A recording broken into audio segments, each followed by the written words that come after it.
You're listening to the Health Courage Collective podcast, episode 109, 3 Ways to Set Yourself Free. Welcome to the Health Courage Collective podcast, the show for women who are too busy to slog through hours of generalized, inapplicable, and often contradictory health information, but too smart to ignore that a few minutes of focused attention now can prevent years of suffering in the future.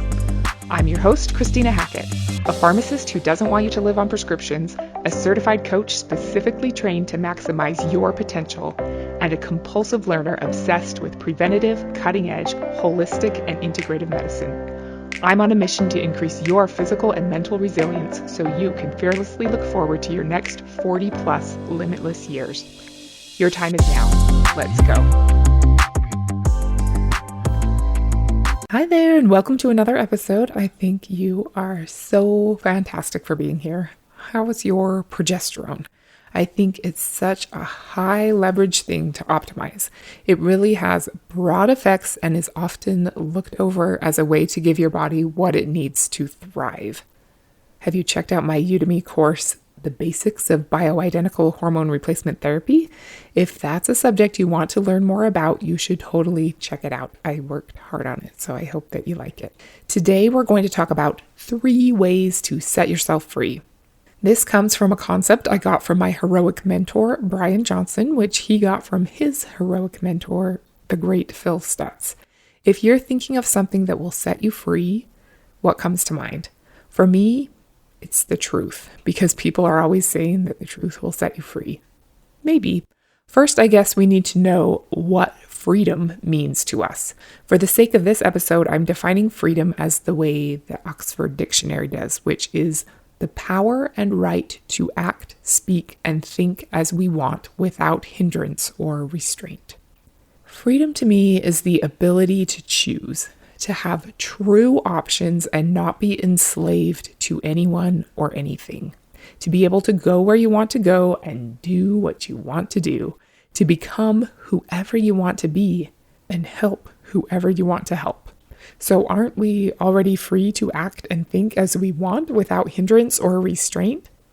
Definitely in some ways, we're very lucky to live in a society of political and religious freedom. That is not something that everyone has always had. But are you truly living in alignment with your highest values? Are you being the best possible version of you every day? Guess what? No one is.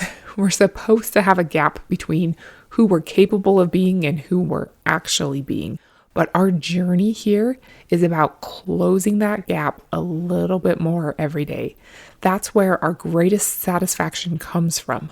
Getting a little bit better and a little bit closer to that ideal version of us. Getting a little bit freer every day. Stronger, faster, wiser, more loving, more well-rounded, ready to handle whatever life throws our way. I think we can all know that the way to become that best version of ourselves, to reach our goals and overcome our obstacles, is not going to magically happen on its own. It's not going to come from cutting corners, taking shortcuts, or finding the perfect 5-minute crafts life hack. We're sold this idea that freedom is having AI do all of our thinking for us. Relaxation is binging Netflix for hours every day. Satisfaction is eating whatever we want whenever we want. Healthcare is taking a different pill for every ill that we have. Basically, that freedom is convenience and comfort. We know we're not going to get to the end of our lives and be so proud of all the convenience and comforts that we took advantage of. Nobody wants their obituary to talk about how awesome they were at finding close parking spots, or the impressive number of TV shows they were able to watch in their lifetime. So, what do you want your obituary to say, or your eulogy? What's deeply important and meaningful to you? What is your life's mission? What will set you free to be able to create it? Former Navy SEAL Jocko Willink, commander of the most decorated Special Operations Unit in the Iraq War, says that the root of all good qualities is discipline. I love that. I also love what Stoic philosopher Ryan Holiday says, that discipline is destiny. that freedom requires discipline and that discipline gives us freedom. Ryan Holiday also teaches that none of the other virtues like love, hope, courage, wisdom, etc. mean anything without discipline. That's true, right? Without the discipline to do something, they're just good ideas. With discipline, they're what make life worth living. Most people aren't thrilled to talk or hear about discipline. I think we've been taught to equate being disciplined with being punished. But despite what Ms. Trunchbull told us in elementary school, discipline isn't punishment. Discipline is what sets us free. Lack of discipline is punishment. Lack of discipline is what keeps our mind and body captive. Lack of discipline is unpleasant, uncomfortable, and inconvenient. In his book, Discipline is Destiny, Ryan Holiday says, as Musonius Rufus reminds us that by the standards of pleasure, nothing is more pleasant than self-control, and nothing is more painful than lack of self-control. Nobody who has given themselves over to excess is having a good time. No one enslaved by their appetites is free. End quote. So what do you think? Is nothing more pleasant than self-control, or nothing more painful than lack of self-control? I think old Musonius was right way back in 60 AD or whenever he said that. If you push it to an extreme, think about a drug addict. Their lack of self-control is extremely painful. It absolutely enslaves them. They are not free. And the truth is that we all run the risk of limiting our own lives and enjoyment of them by not expanding our self-discipline as a pleasurable gift to ourselves. Because nothing's more fun than showing yourself that you can do something that you didn't think was possible.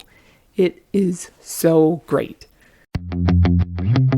Hey, have you ever thought about buying an Oura ring? If you have, then you know that you can track your activity, recovery, and sleep with a light and unobtrusive ring that looks like a normal ring. I've had mine for almost 3 years and I absolutely love it. I check my numbers every single day and it helps me make better decisions. You can see real metrics that show the detrimental effects of eating too late or working out too hard too often, and the beneficial effects of balanced activity and turning off screens before bed. If you're a curious person who wants to see how much deep sleep you got, which is critical for muscle building, the Oura Ring can tell you whether you get the 75 to 90 plus minutes that you need for that. If you want to see if you got enough REM for emotional resilience, memory consolidation, and neurotransmitter production, your Oura Ring can tell you whether you got the 2+ hours that you need for that. I pay special attention to my HRV, which shows me how stressed my body is, and I always check my steps every day to make sure I've gotten enough non-exercise movement throughout the day. You can quickly check your heart rate, track your cycle. It connects the dots and knows why your basal body temperature increases for a day or two and uses that to predict your next period start date. You can see your sleep efficiency, which is a high leverage thing you can optimize for, and tag for things you might want to track like caffeine, fasting, sauna, melatonin, headaches, whatever. And it gives you monthly and quarterly reports. If getting more health data from an easy wearable has been on your mind, now might be the time to act. I have a link in the show notes that will get you $50 off. They make it super easy to find your perfect size and get started right away. Okay, back to the episode. So let's talk about the 3 ways to set ourselves free, unlock our destiny, and enliven all the other virtues of life. The first is called structural discipline. The second is reactive discipline, and the third is called expansive discipline. First, structural discipline is the foundation for setting ourselves free.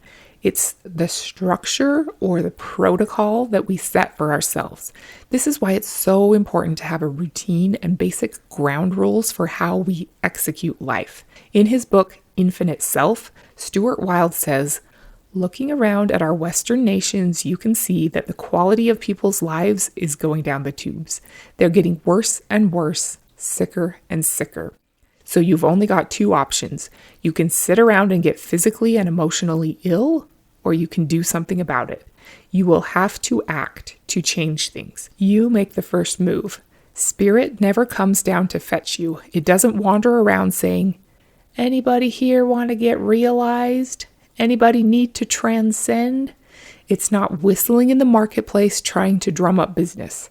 It sits there passively waiting for you to come and get it. So a part of your process is to reach up for it. Put your arms up and say, hey, I want to change. I want to go beyond where I find myself now, because if I don't, I'll bore myself to death. End quote. I don't know a lot about Stuart Wilde, but I think that's a pretty funny quote. But it's true that looking around our Western nations, you can see that the quality of people's lives is going down the tubes. Most people live their life on default rather than by design. It makes sense because we're never really taught how to live by design. In the past, our ancestors stayed healthy by living their lives on default. But now that we've engineered a lot of the struggle out of our lives, we need to be intentional about how we design our days, weeks, months, and years. If we do, we can accomplish some mind-blowingly awesome things. But we have to put our arms up and reach beyond the default. Make the choice to do things on purpose, to architect our days in a way that sets us up to get what we want in the end. This is a lot of what we do in the Health Courage Collective. Get the tangible structure up to make it hard to have a bad day. When we have structural discipline, we dominate that protocol. And sometimes we fall short, and that's okay too. Your highs become higher, but your lows also get higher when you have structural discipline, because you have something to go back to. You have a baseline. You can tell when you've gotten off track, and you know exactly what to do to find your way back to Awesomeville. And the cool thing about architecting your life to give you the end result that you want is that the structural discipline feels so good. It seems boring, but it's totally not. Knowing you can trust yourself to do what's important to you is so satisfying. Seeing yourself progress is so much fun. And the things you need to do to create those masterpiece days and years and decades aren't actually that hard. And they're certainly not very elaborate or even expensive. If you work with me, we can totally get you there and get you 100% consistent. We've talked about my favorite coaching tool in the past, that the worse you feel, the more committed you are to your protocol. That's a whole separate discussion, a discussion that can change your life, but the foundation of it is that you have to have a structure to stick to, a protocol. The tool is a turbocharge for your structural discipline. Coach John Wooden is possibly the best coach of all time. He would gather the best basketball players in the world, the UCLA recruits, and start every season's first meeting with, "Gentlemen, this is how you put on your socks." Probably not what the star college recruits expected to hear from the winningest coach in history, but it's exactly what won them so many championships. They weren't even allowed to touch a basketball till they demonstrated their ability to put on their socks correctly. They started by getting the basics right.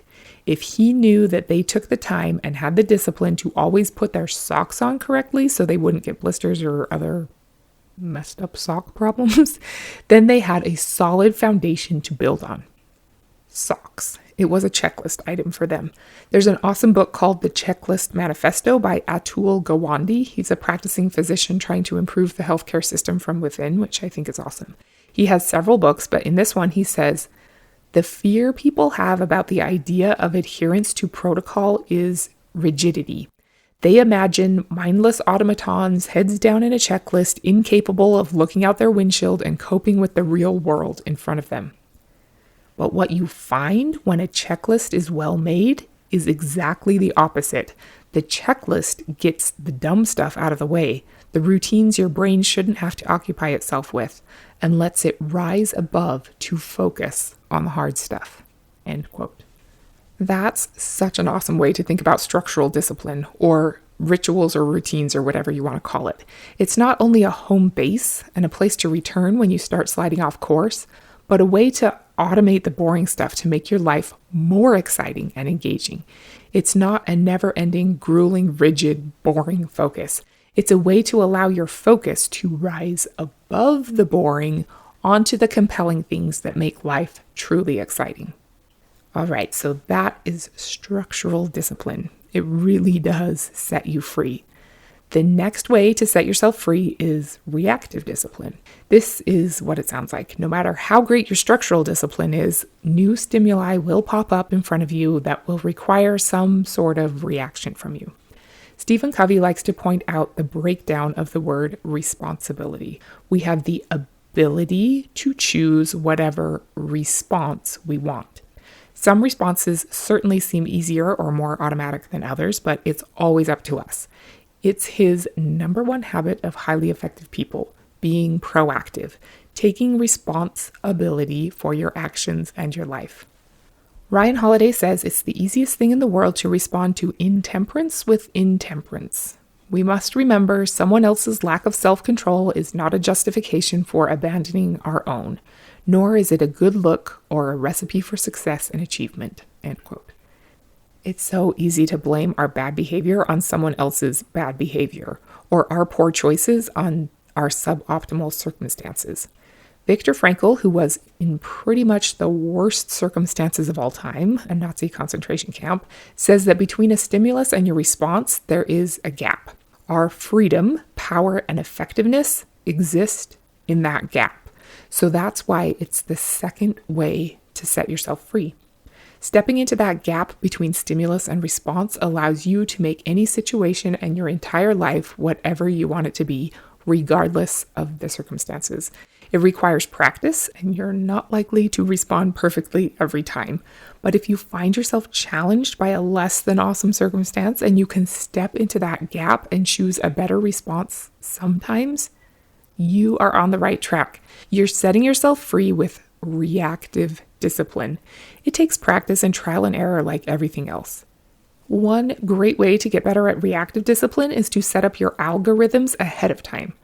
Proactively thinking about what could possibly trip you up or what often comes up that you don't react optimally to, and write an algorithm ahead of time. If this, then that. If my knee hurts and I want to use that as my standard excuse to skip the gym, then I'll go, but just ride the stationary bike. Or if my teenager makes a snide comment about my healthy food choices not tasting good, then I'll quickly explain how I'm not eating for today me, but for future me, or for my gut bacteria. Remember that you don't eat for you, you eat for them. I think these predetermined if-then plans can make a big difference in your reactive discipline. If you want to learn more about them, make sure you listen to episode 56, The Language of the Future. Even high-performing people aren't perfect at it, so don't expect yourself to be either. But upgrading your reactions is possible, and it's very freeing. Lastly, we have expansive discipline. This is the hardest one for me to define or implement. It's also probably the one that sets you free the most. All day, every day, we have choices. Yes, we choose whether to rock our protocol or how to respond to stimuli, but we also have a choice as to whether to shrink back into safety or step forward into growth. That approach mentality and desire to push ourselves and our life and our mission forward is expansive. I hadn't really made the connection between these two things before, but I don't know why, because they use the same language. I learned about expansive discipline a couple of years ago, but I heard Marie Forleo explain how to make decisions like 6 or 7 years ago. I love her hack or tool or whatever she calls it. She says that when a choice point comes up and you're not really sure what to do, you should go inside and ask yourself for each option, does this feel expansive or does this feel contractive? It can be really helpful and get you unstuck pretty quickly. I'm sure you know what this feels like. Contractive feels tense or tight or ominous. Expansive feels light, powerful, and exciting. It's super useful. Maybe you've tried it. I like it because it's not about fear. There might be a form of fear called dread associated with the contractive feeling choice, but there could be a ton of fear with the expansive feeling choice, and that sense of the world opening up to you, even though it's terrifying, means that you should move forward. Training yourself to see fear, if it's an expansive choice, a step forward into growth, as a reason to act, and then following through, of course, is expansive discipline. And it's not easy. But talk about setting yourself free. You can create a life beyond your wildest dreams if you can see clearly that something scary that you kind of want to run away from is a step forward into growth, and get yourself to take that step. It's so much easier to step back into safety. It's kind of a default choice. It feels better at the time, but it locks you up in a smaller life. It makes you a slave to fear. Once on a Zoom call with Phil Stutz, he explained to the group of heroic coaches I was there with in the Los Angeles Sheraton Hotel that expansive discipline is your responsibility to move forward. Or I guess the discipline would be your acts that drive you forward in your life, and you have a responsibility to change for the better. He also says that as you move forward and expand, you will attract others to you who are also expansive people. I didn't remember that he said that till I was preparing for this, but I wrote it down in my little red notebook. So many other furiously scribbled down gems from Phil too, like that your purpose in life is to get clarity on what you believe and then live it like you mean it, or to act before you have confidence and to act without a guarantee of success, to change your life by changing your relationship with fear, and that the way you see the world is influenced by your actions. He also talked about how most people live a life of disappointment. That's a scary thought. He talked separately about how most people live avoidant lives. We all have avoidant tendencies. They're super common, and Phil says that avoidant tendencies equal suffering. I also wrote something down about avoidant tendencies shortening your telomeres on your chromosomes, but I can't remember that. I don't remember if there was some kind of study about that, because that would be fascinating, scientific evidence that you age faster if you live an avoidant life. Anyway, avoidant tendencies equal suffering. This is at the heart of expansive discipline. Moving forward and stepping into growth is scary. Avoiding scary things and stepping back into safety is comfortable. It also equals suffering. One tool to help you when you're at that balance point of, should I step forward into growth or back into safety, is to say, bring it on. Bring it on. I love pain. Pain sets me free. I'm willing to endure the pain of uncertainty and act without a guarantee in the name of living an expansive life rather than one of disappointment. You are fantastic. Thank you for listening today and for caring about your future. I hope that you can use these 3 disciplines to set yourself free. Structural discipline to have a framework and protocol that elevates your focus above the mundane to more exciting parts of life.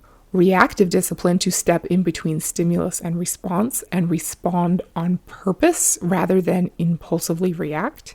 And expansive discipline to continuously step forward into growth and fulfill your responsibility to give the world your best.